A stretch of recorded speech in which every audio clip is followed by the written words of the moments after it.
Sir, Meenakshi Natarajan ప్రజాప్రాతినిధ్య చట్టానికి విరుద్ధంగా Rajya Sabha nomination తిరస్కరణకి గురైంది అని చెప్పి న్యాయం చేయమంటూ సుప్రీంకోర్టుని ఆశ్రయించారు. అది నేడు విచారణ ఉంది. ఈలోగా అదే ముగ్గురు బీజేపీ అభ్యర్థుల్ని ఏకగ్రీవంగా విజేతలుగా ప్రకటించింది ఈసీ. ఈ క్రమంలో చూస్తే మీనాక్షి నటరాజన్ నామినేషన్ తిరస్కరణ లేవనెత్తిన ప్రశ్నలు ఏంటి సార్? ఇప్పుడు అది కేవలం రాజ్యాంగ ఉల్లంఘనే కాదు, ఇది ఒక కుట్రలాగా కనబడుతోంది. ఇది నేను చెప్పడం కాదు, ది హిందూ పత్రిక ఇవాళ రాసిన సంపాదకీయంలో ఇట్స్ ఏ కాన్స్పిరసీ అని వాడింది పదం. నార్మల్గా రేర్ అంత ఘాటైన పదంతో విమర్శించడం. ఎందుకని ఇది అంటున్నారు అంటే, కేసు ఏంటి? నిజంగా ఆమె పైన క్రిమినల్ కేసు ఏమీ లేదు. తెలంగాణలో కేసు అంటున్నారు. తెలంగాణలో ప్రభుత్వం ఏమి ఆమె పైన పోలీసు ఏమి కేసు పెట్టలేదు. ఏ ఎఫ్ఐఆర్ దాఖలు కాలేదు, ఏ ఛార్జ్ షీట్ పడలేదు, ఛార్జెస్ ఫ్రేమ్ చేయలేదు. మరి ఏంటి కేసు? కేసు ఆమెకు సంబంధించింది కాదు. కేసు ఒక కాంగ్రెస్ నాయకుని పైన ఇంకొకరు పెట్టిన ప్రైవేట్ కంప్లైంట్ అది.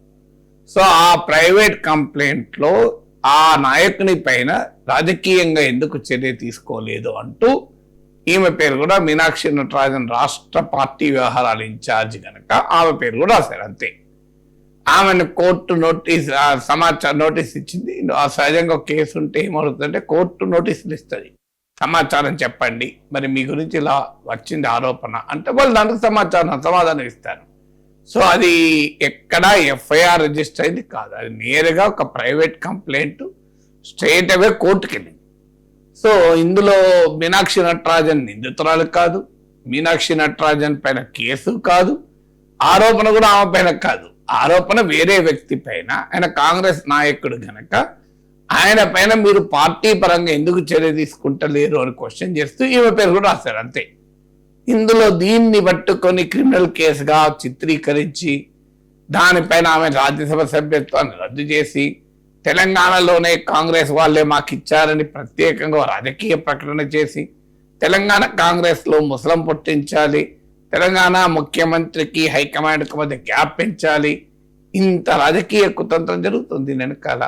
So it's a simple case. Okay, ఆ రాజకీయాలు ఎట్లయినా ఉండండి, పోనీ నిజమే తెలంగాణ కాంగ్రెస్లోనే ఒక వర్గం మీనాక్షి నటరాజన్ దెబ్బతీసడానికి సమాచారం ఆ బీజేపీకి ఇచ్చి ఉంటుంది అనుకుందాం.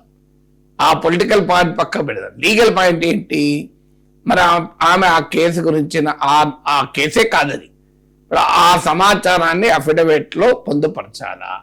చట్టం ఏం చెప్తోంది? Section 33A of the peoples representation act, గూగుల్లో కొడితే వస్తుంది. Section 33A of representation of peoples act clear గా ఏం చెప్తుందంటే, రెండేళ్లు అంతకన్నా ఎక్కువ శిక్ష పడేటువంటి కేసుల్లో మీరు నిందితులైతే, అక్యూజ్డ్ అయితే, ఛార్జెస్ ఫ్రేమ్ అయితే ఆ సమాచారం అఫిడవిట్ లో పొందుపరచాలని క్లియర్ గా ఉంది. ఛార్జెస్ ఎప్పుడు ఫ్రేమ్ అవుతాయి? ఎఫ్ఐఆర్ దాఖలైనాక, ఇన్వెస్టిగేషన్ జరిపాక, పోలీసులు ఛార్జ్ షీట్ వేశాక ఆ ఛార్జెస్ ను కోర్టు ఫ్రేమ్ చేస్తుంది. Judicial framing of the charges ఇది judicial process, it's not even a police process. అలా అయితే దేశంలో అందరిపైన కేసులు పెట్టి వాళ్ళ నామినేషన్ కూడా ఆపచ్చు. సో అందువల్ల జ్యుడిషియల్ ప్రాసెస్ అది. అంటే ఇక్కడ ఎఫ్ఐఆర్ లేదు, ఛార్జెస్ లేవు, జ్యుడిషియరీ దాకా పోలేదు. అసలు ఈ కేసే కాదు, అది ఎందుకు ఇవ్వలేదు అని అడగడంలో అర్థం ఉందా? సో అలా అయితే రేపు ట్రాఫిక్ చాలాన్ పడుతుంది. ట్రాఫిక్ చాలాన్, నీకు ట్రాఫిక్ చాలాన్ పడ్డదని కూడా తెలియదు. ఫోటో తీస్తే నువ్వు పోతున్నప్పుడు నోటీస్ కూడా వస్తుంది, నువ్వు ఆ ప్లేస్లో లేవు టైంకు. అంటే అది ఇన్ఫర్మేషన్ ఇవ్వలేదు కదా, నా మీద ట్రాఫిక్ చాలాలు పడ్డాయి అని రాశారే కదా, రాయాలా? పోటీ ఎమ్మెల్యేలు ఎంపీలుగా పోటీ చేసేవాళ్ళు ఇంకో మా పైన ఇన్ని రకాల ట్రాఫిక్ చాలాలు పడ్డాయి అని రాస్తారా? లేదు.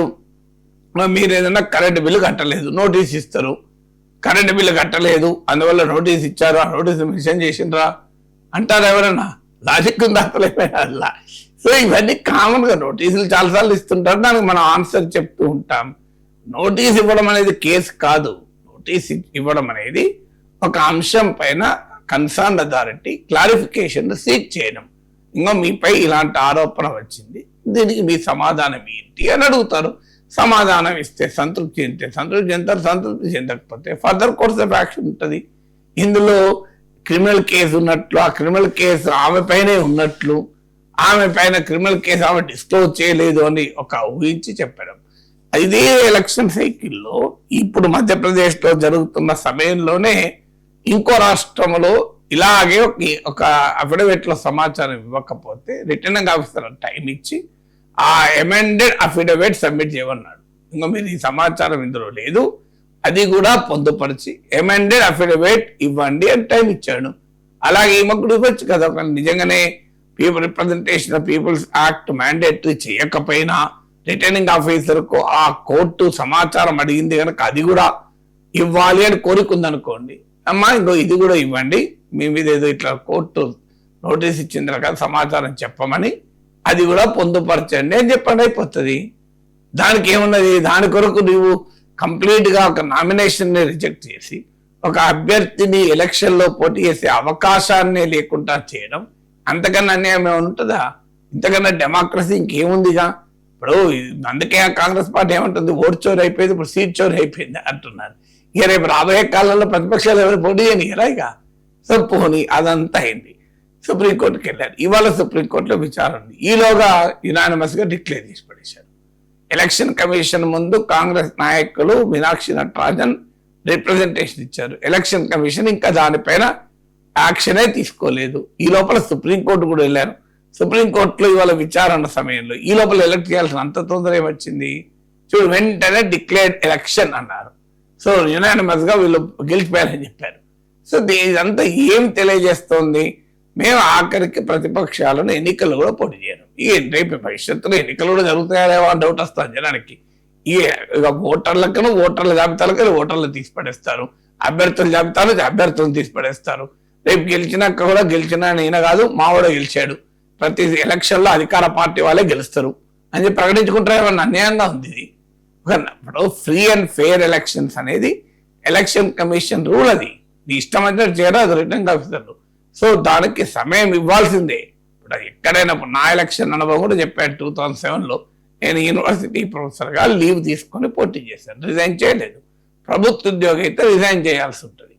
ఈ డౌట్ నాకు వచ్చి నేను ఎలక్షన్ కమిషన్ ఆఫ్ ఇండియాకు 6 నెలల ముందు లేఖ రాశాను. సార్ నేను ఇట్లా యూనివర్సిటీ ఎంప్లాయీని, కానీ నేను రిజైన్ చేయాల్సి ఉంటుందా లేదా లీవ్ తీసుకొని పోటీ చేయొచ్చా అంటే ఎలక్షన్ కమిషన్ విచిత్రమైన సమాధానం చెప్పింది, we are not an advisory body అన్నది.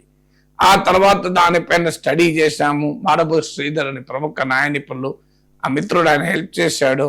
ఆ కేసు లాస్ అంతా స్టడీ చేస్తే అవసరం లేదు, యూనివర్సిటీ ప్రభుత్వంతో సంబంధం లేదు, యూనివర్సిటీకి ప్రభుత్వమే నిధులు ఇచ్చినా కూడా అవసరం లేదు. శత్రుచర్ల విజయరామరాజు కేసులో కోర్టు తీర్పు ఉంది.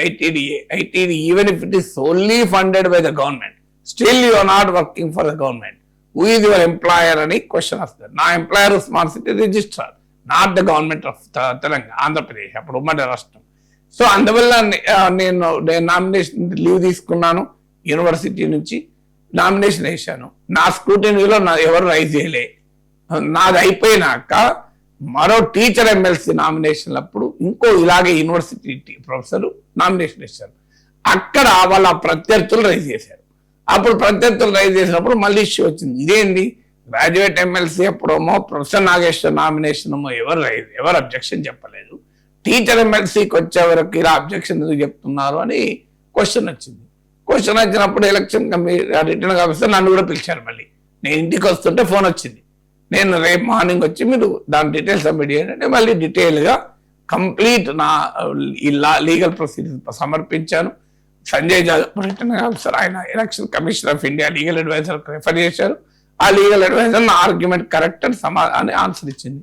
ఆ తర్వాత నేను 2009లో కూడా పోటీ చేశాను. సో యూనివర్సిటీ ఉద్యోగి గవర్నమెంట్ ఉద్యోగి కాదు, అది there are several judgments of supreme court. Even గవర్నమెంటే మొత్తం నిధులిచ్చినా కూడా కాదు. సో ఇది లా తెలిసిన వాళ్ళం కనుక ఉన్నాం.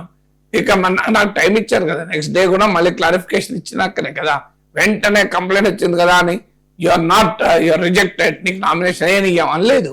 ఎందుకంటే that is the free and fair election. అక్కడ ఏ కాన్స్పిరసీ లేదు కనుక లేదు. సో ఇక్కడ కాన్స్పిరసీ లాగా కనబడుతున్నది కదా, ఆమెను ఎలాగైనా రానివ్వకూడదు పార్లమెంటుకు. కాంగ్రెస్ ఆ ఒక్క రాజ్యసభ సీటు కూడా మేము వదలమని భారతీయ జనతా పార్టీ కూడా ఆలోచించాలి. 70% అబోవ్ కంట్రీని పాలిస్తున్న పార్టీ అది. పార్లమెంట్ లో పూర్తి మెజారిటీ ఉంది. ఒక్క రాజ్యసభ సీట్ లేకపోతే ఏమవుతుందండి? ప్రజాస్వామ్యాన్ని ఇంత దారుణంగా అపహాస్యం చేయాలా? ఒకటే ఒక రాజ్యసభ సీటు. ఇప్పుడు ఆల్రెడీ తృణమూల్ కాంగ్రెస్ ఎంపీలంతా ఇటే చేరుతున్నారు. సో ఇప్పుడు బెంగాల్ ఎన్నికలు అయిపోయినాయి.